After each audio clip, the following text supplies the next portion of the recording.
Hi guys, welcome back to Fireside Chats. Today we're doing something a little bit different and we're going to give our first proper introduction. So Alex here is going to tell us all about his life and all about why you should listen when he speaks. Wow, that's an introduction. You passed on the torch to me like that. I feel like I'm very much under pressure right now. But I think it's important that we sort of let you guys know,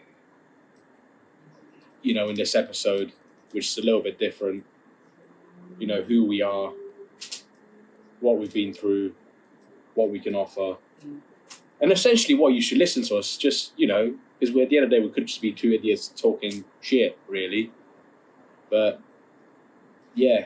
So where do I start? Go for the beginning. Was born in Romania. I was raised in Romania.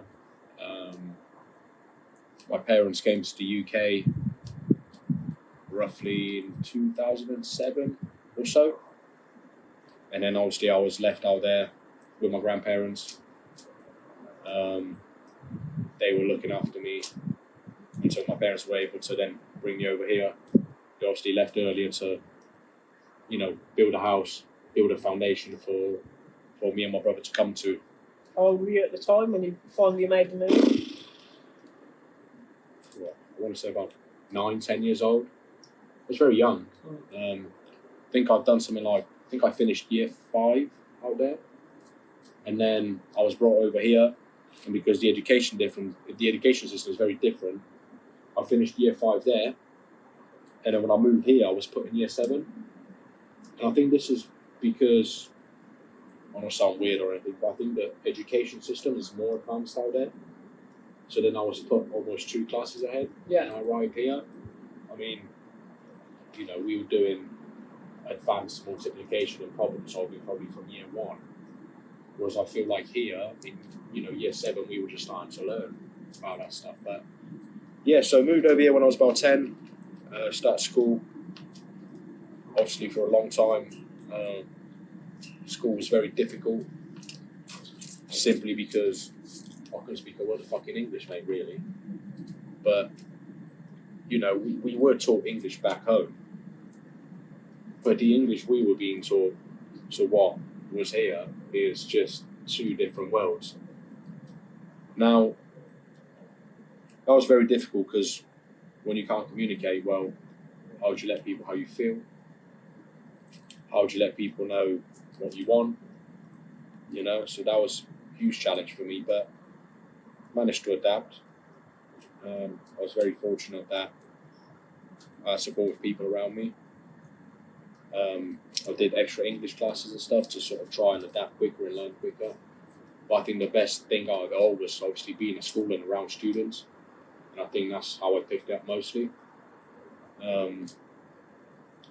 At school, especially in the first years of school, I didn't have it easy.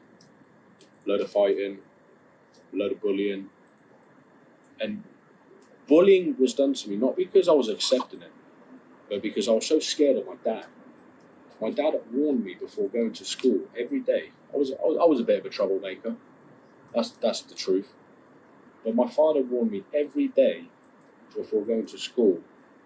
If you go to school and you cause trouble and you get in trouble, when you come home, you're getting the licks.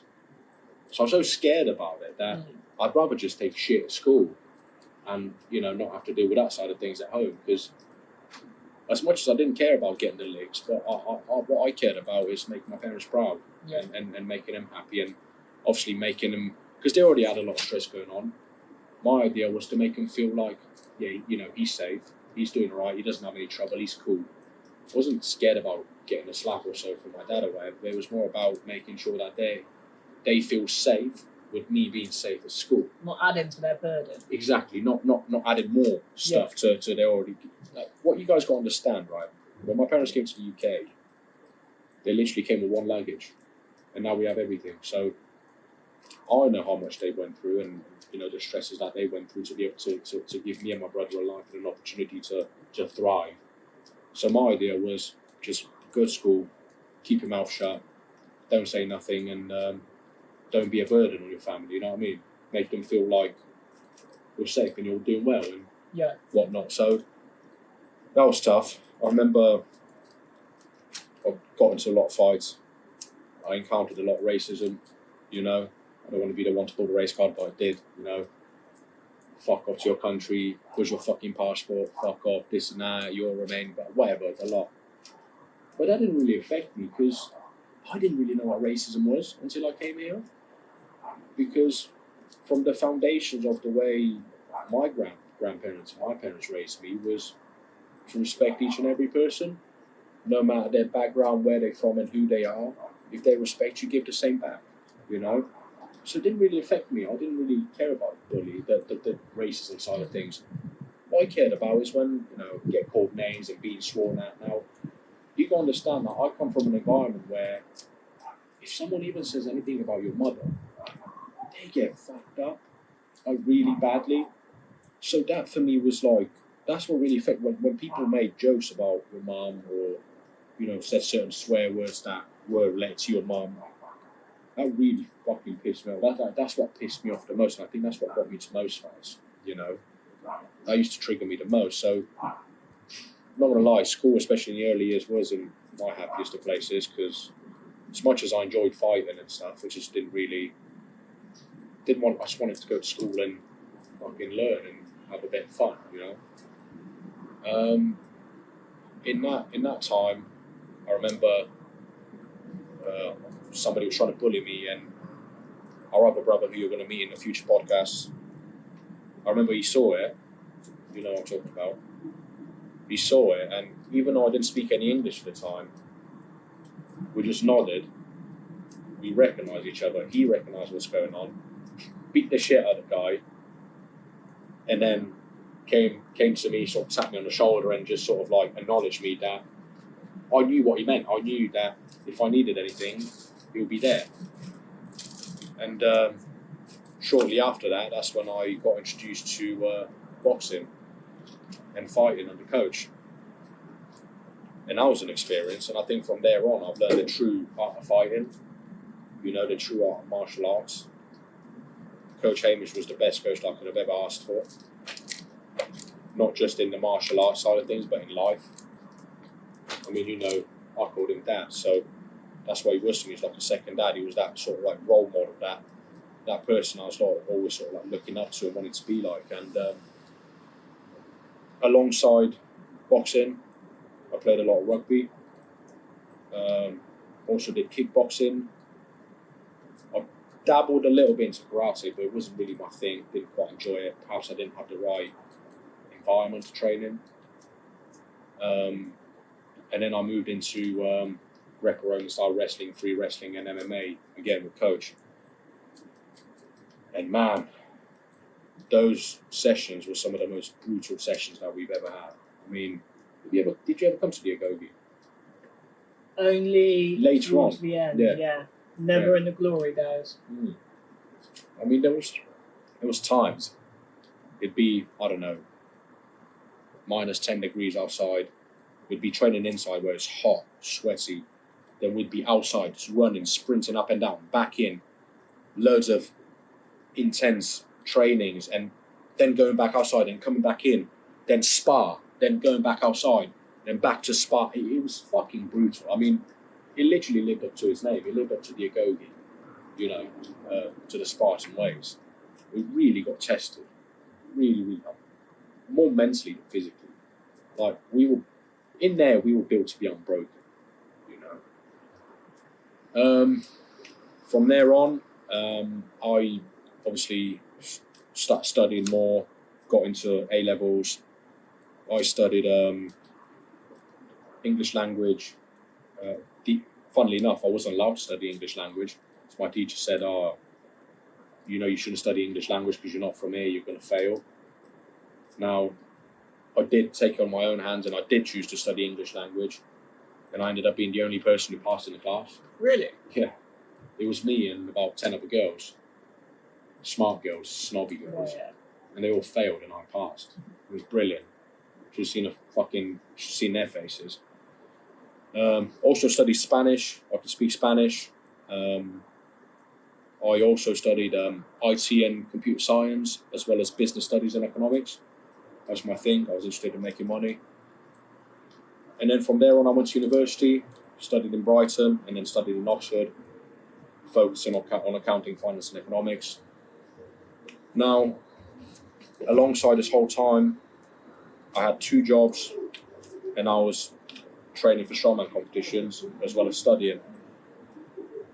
It was fucking hard, it really was, but I feel like all these things, all these experiences made me who I am today. And I don't regret it. I don't fucking regret one thing. What I do regret is maybe underachieving sometimes, you know? Maybe I could have done more. I don't know. But Time's not done yet, brother. Time's not done yet. There's a lot more to go, and a lot more to learn, and a lot more to do. Strongman came out of nowhere. Never aspired to be a strongman. Where did that actually come from? Well- because you've got to bear in mind, from my perspective, because I didn't see you for a few years, did Yeah. I? So I see you one day, and you're same size as me. Do you know what I mean? In the fighter build, Yeah. and then I'll see you again a few years later, and you're huge. You're about 3 of me. I So remember that. what actually started Well- that off? I've never asked you. As you remember, we were training with Coach still, Mm. and we used to train back in your place in Abingdon. We used to train at his house. Then obviously the club stopped. Yeah. And it was very difficult for me to go fight for another club. It's very difficult to, because the relationship that we had with Coach, it was almost disrespectful for me to go to a different club and represent someone else. I understand. And that, To this day, I still can't call anyone else coach. do you know what I mean? So when that stopped, I feel like my martial arts, boxing stuff stopped as well. So, you know, I was always going to the gym, you know, keeping fit. Like I said, I played rugby up at county level, did various sports. I mean, I was very good at athletics.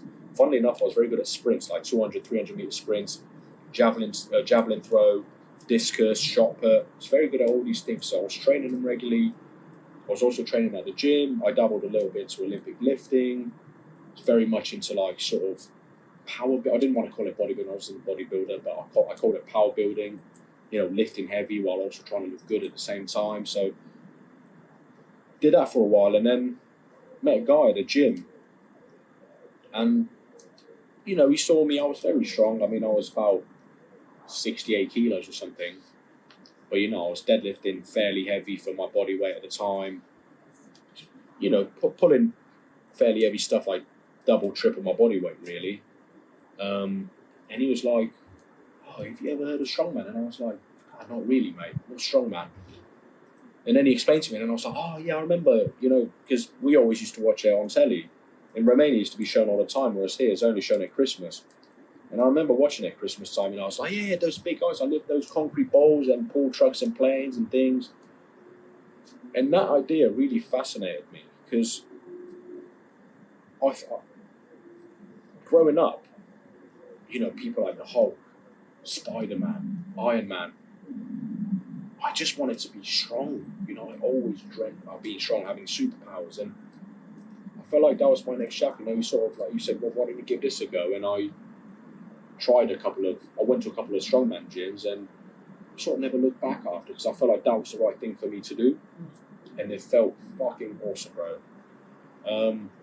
Wasn't naturally gifted at all. I don't have the genetics that some of those guys have. I mean, most of the guys have it. Most successful strongmen, you know, they're 6-7 foot tall and 150 plus odd kilos. You know what I mean? I'm pushing 5'9" and, you know, not as heavy as them. But despite all those things, I never allowed anything to define me, and I pushed on. And it was tough because, like I said, I was studying at uni. I had 2 jobs, but I was also training for various competitions. So in my first year of strongman, I went from being a complete novice to going to World's Strongest Man under 23s. And that was an experience. It was tough, man. It was really tough, and it was time consuming, and it was taxing on the body, very taxing.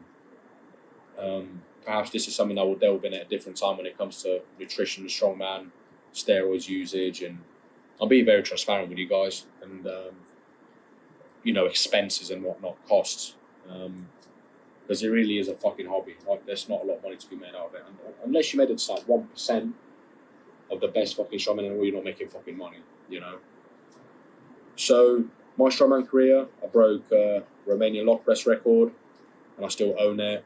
I have the deadlift record as well for Romania.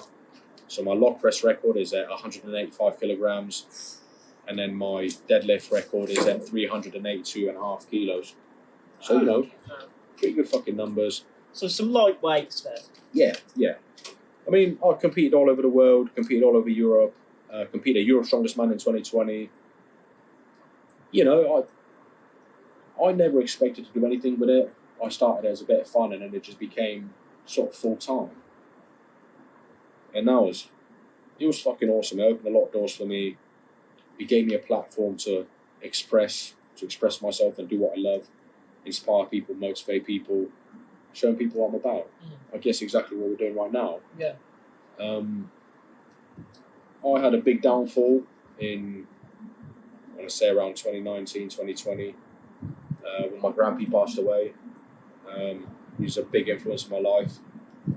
He actually named me Alexander after Alexander the Great. And then he always believed I'd be doing great things.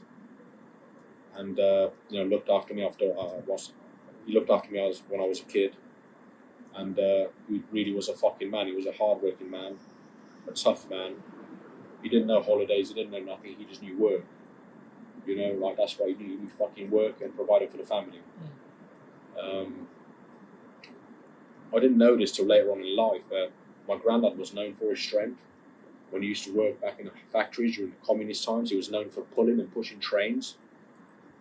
And I guess a lot of my strength comes from him, I suppose, in that way.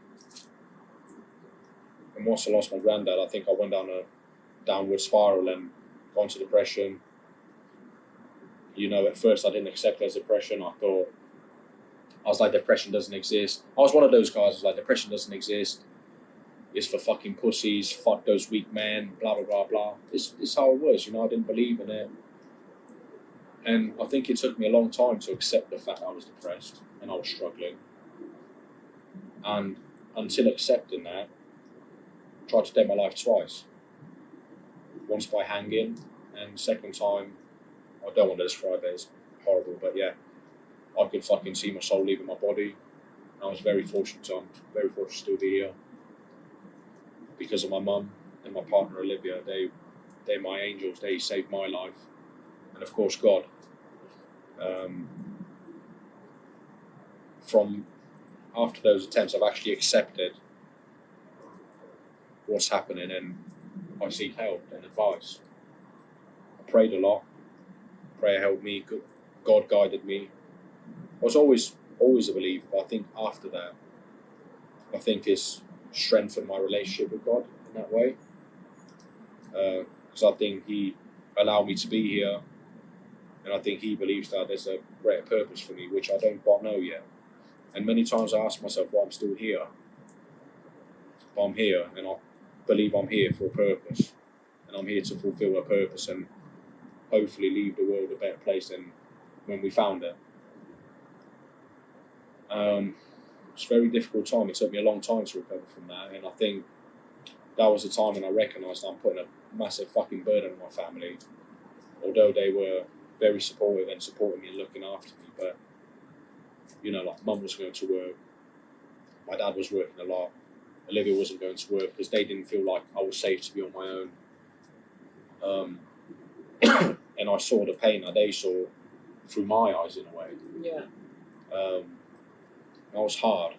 It was hard to see, and I think this is why I've been so affected by what we've experienced recently with Coach, and I think that's why I'm still affected in many ways, and I think you are. And guess what I'm trying to say is that we're here for a purpose and to push on and then do good, do good, and hopefully through this and what we do right now, inspire men and motivate men to be masculine and to talk about their issues and then to fucking get rid of this narrative that men can't speak and are not allowed to speak.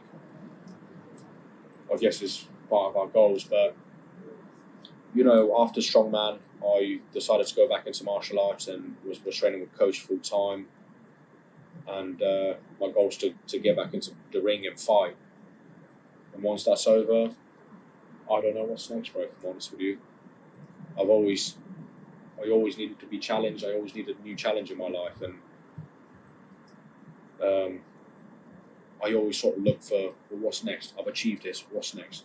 So I don't know what's going to feel like after my first boxing fight. Win or lose, I don't know what's going to happen, but I'm definitely going to be looking for a new challenge. If I don't have a new challenge or a goal, that's when my brain goes funny. Well, that's what life's about, though, isn't it? It's about having something new to conquer. And it doesn't have to be like a big fight or a big, do you know what I mean? Global strongman competition.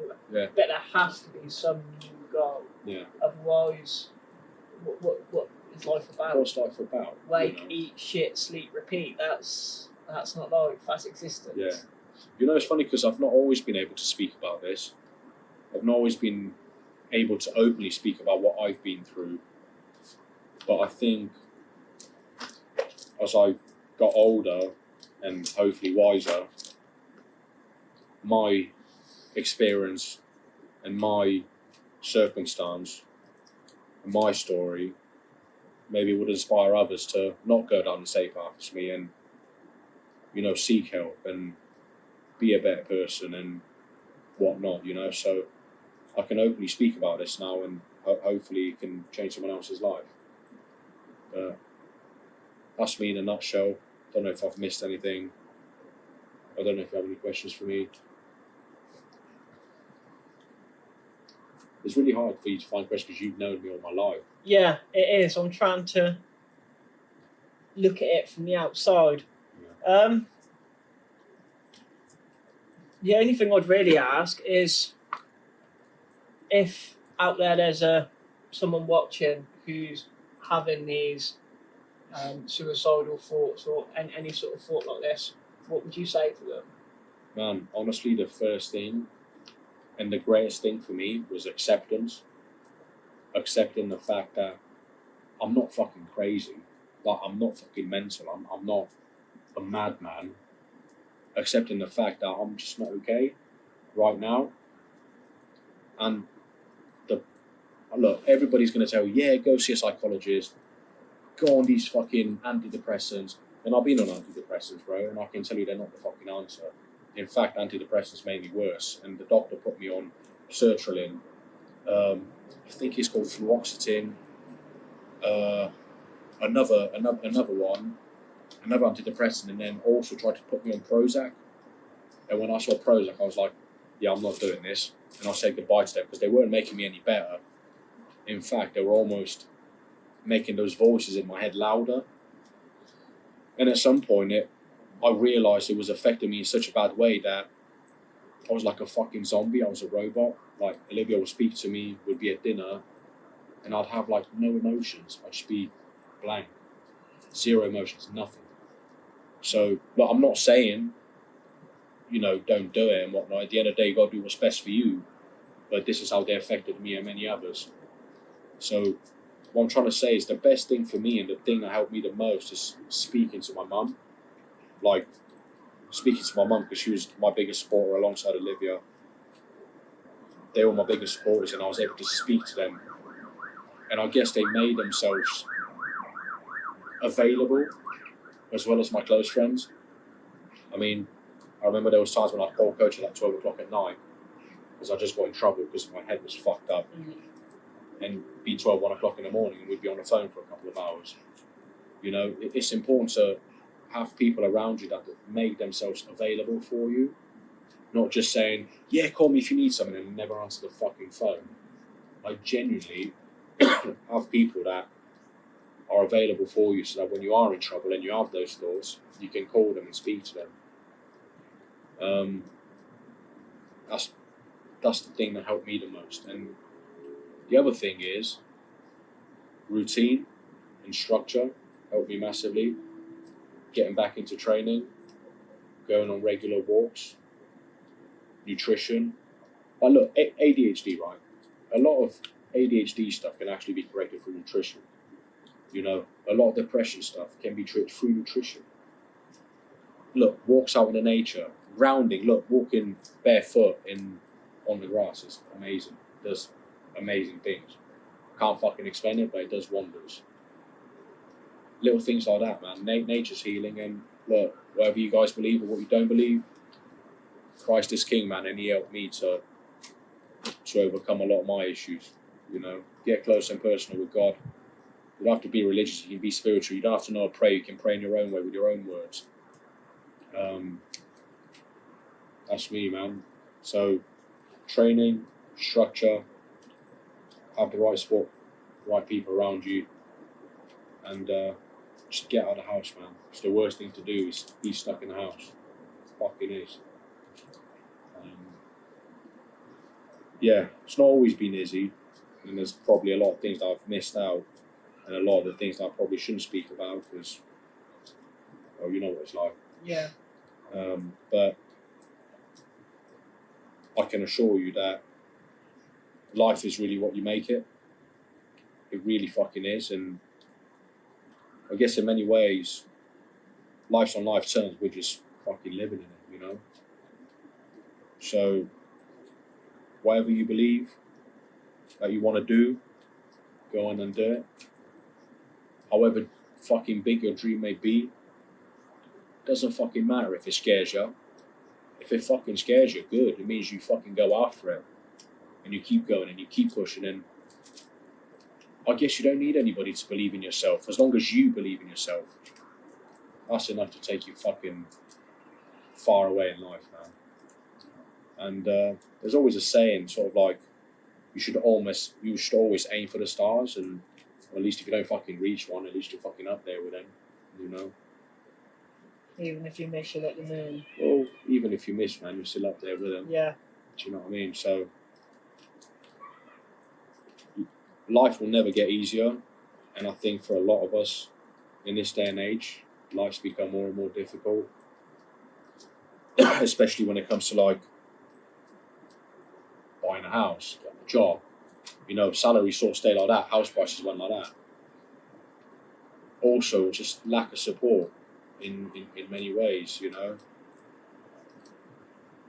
But the most important thing is to have the right people around you and to believe in yourself, that what you're doing is the right thing to do, and that you're on the right path. And you just got to keep going, man. And look, it's not always going to be easy. I mean, we're sort of experiencing this with our project, aren't we? Yeah. You know, some days you're like, fucking hell, you're making progress. And then some days you're like, fuck me, is this really worth it?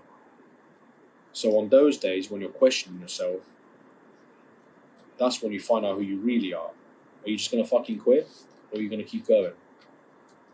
And I think the most important thing to do is to keep fucking going. Yeah. You know, because remember why we started. Remember why we started. Remember our story and why we do what we do. And I think we do what we do because of our own personal struggles, and we want other men to avoid all these situations. Yeah.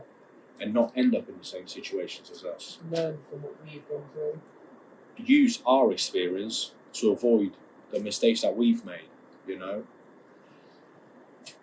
Yeah. I get a little bit emotional sometimes talking about this stuff because it's not been easy, bro. Life's been hard. And I'm not one of those guys saying, oh yeah, I've been fucked over by life and I've been dealt a wrong deck of cards. I just fucking, whatever cards I've been given, I'm playing them, man. Just fucking play them, and I'll keep going, man, because everything that I fucking have and everything that you have, we know we fucking worked for. It's not been fucking given, it's been fucking earned. Every step of the fucking way has been earned, without a shadow of a doubt, man. But a lot of the things I do have would not have been possible without my brother. Because, for instance, when I was going through my tough times, he was a big part of it because he was my mentor in many ways, you know. He was able to keep me disciplined, and he worked with me, and whether it was, you know, hour calls 3-4 times a day, weekly check-ins, whatever it was, he made himself available, and we were able to sort of work on discipline, motivation, and I think that's what led to a lot of my success in strongman, the work that we've put in together. So a lot of you guys start watching this video, you feel stuck in life, you're lacking a role model, you're lacking a mentor, a life coach, whatever it may be.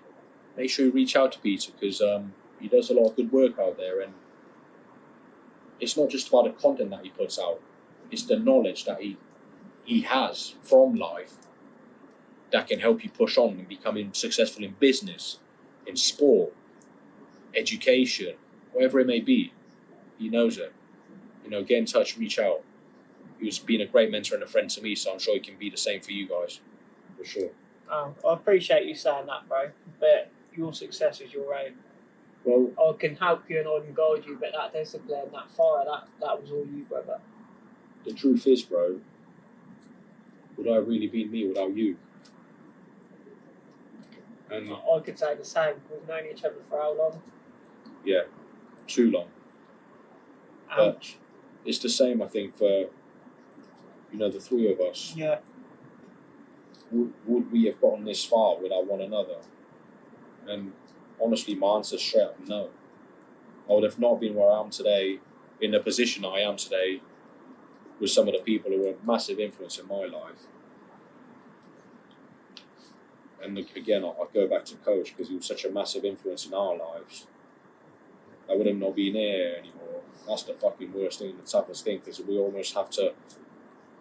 now have to get together and talk about things, which is great, but we don't have that sort of big person there to liaise with and get the advice. But yeah, that's me in a nutshell. If you guys have any questions, feel free to leave them in the comments. Feel free to contact me directly if it's something more personal. Reach out to Peter. He's able to help. But is there any other questions, bro, that you have, or that anybody might want? Yeah. That's it as far as I'm aware. I mean, thank you very much for sharing. I know a lot of that was really personal, and I'd like to emphasise, if anyone is struggling with any of the things we've mentioned, especially the mental health stuff, reach out and we will help as much as we can. Just drop us a message. We can listen, we can advise, whatever you need. Yeah, I think we're going to have another episode where Peter's going to talk about his life. I'll be in the hot seat. It'll be you in the hot seat. But I think it's important for us to sort of have these conversations and tell you a little bit about who we are, just to show you that we're not different to any of you guys, We're not different to any of you guys, and we just want to share our experiences and our knowledge and hopefully inspire, motivate, and make you guys thrive in life and keep moving forward and be a better father, or be a better son, be a better businessman, be a better sportsman, wherever it may be. I hope you guys can take inspiration from these videos and motivations to go out there and do great things. But this has been Fireside Chats. Seize the day. Every day.